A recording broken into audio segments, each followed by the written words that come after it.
Hey everyone, thanks for joining me on this BlackBerry Passport 30-day challenge where I basically use the BlackBerry Passport exclusively for everything in my daily life. And we're at day 20 right now, so make sure you subscribe for the day 30 update and check out the day 10 video. Leave questions and comments down below. Where I left it at day 10, I found myself missing my iPhone 6 a lot, and iOS in general, maybe because of the rectangular form factor or the one-handed usability. But as we progress to day 20, I find myself missing my Android devices, and that's maybe because those have more control. You can customize a little bit more, you have a file explorer system built in, you can install SD cards. I'm kind of missing that functionality. But at the same time, the Passport is in a league of its own. I find that when you try using it in your day-to-day life, for example when you're walking and texting like many people do, it's much easier to do with this physical keyboard. I mean, it's something you really have to experience to understand versus using a touchscreen. Your accuracy is far superior on a physical keyboard, and this is amplified when you're moving. I don't know, give it a try. And another thing worth pointing out is that if you're one of those people that text and drive, first of all, don't do that. Use Google Voice or Siri or BlackBerry Assist. In this case, if you're used to sending a quick message at a stop sign or a traffic light with your one-handed device, saying something like, come outside or I'm 5 minutes away or something, in this case, when you pull out the phone, by the time you load up the messaging app and you get your whole one hand across the entire keyboard, it's, it's time to move on. It's extra unsafe in this case, so just don't bother. Speaking of in-car usage, Google Maps works pretty well, provides full turn-by-turn navigation, surprisingly, but every time you click on the Find Me button or whatever, it keeps prompting you to install Google Play services, and when you click on the Install button, nothing actually ends up happening. Another Google app I tend to miss is YouTube. So when you click on the button that comes built into the phone, it'll load it up in a browser, which is not bad. You still have the same functionality. You can still watch the videos. You can still select high quality.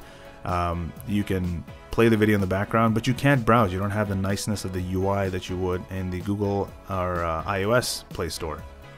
So I don't know, something worth mentioning. If you minimize the window, it'll keep playing in the background until you close it. So it's not bad. Another thing I noticed is that despite the orientation of the device, since it's a square screen, you'll get those two ugly bars on the top and the bottom, and they're pretty big, to be honest.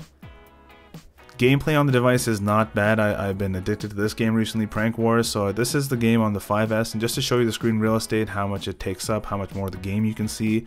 Of course, the BlackBerry Passport is a square screen, so although the games work fantastic, I mean, there are really no stuttering issues, no flaws with the gameplay.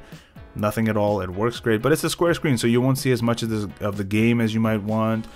You won't get as much detail or the maps showing up, whatever, depends on what kind of game you're playing.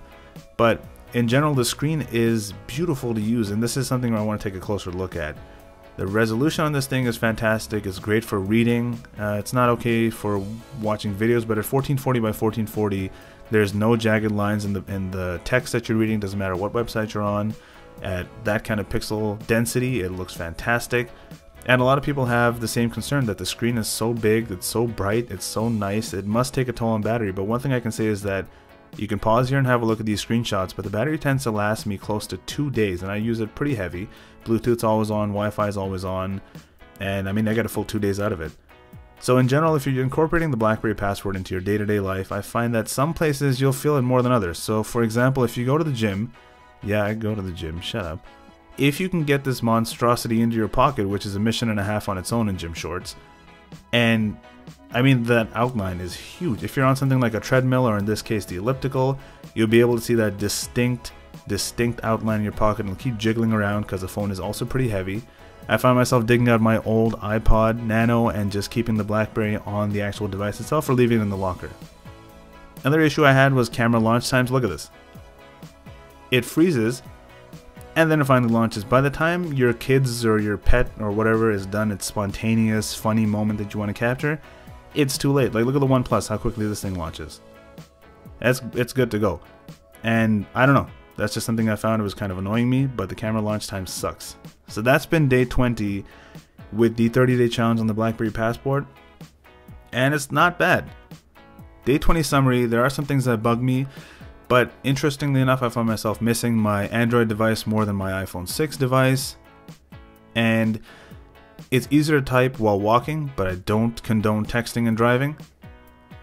Google Maps provides turn-by-turn navigation.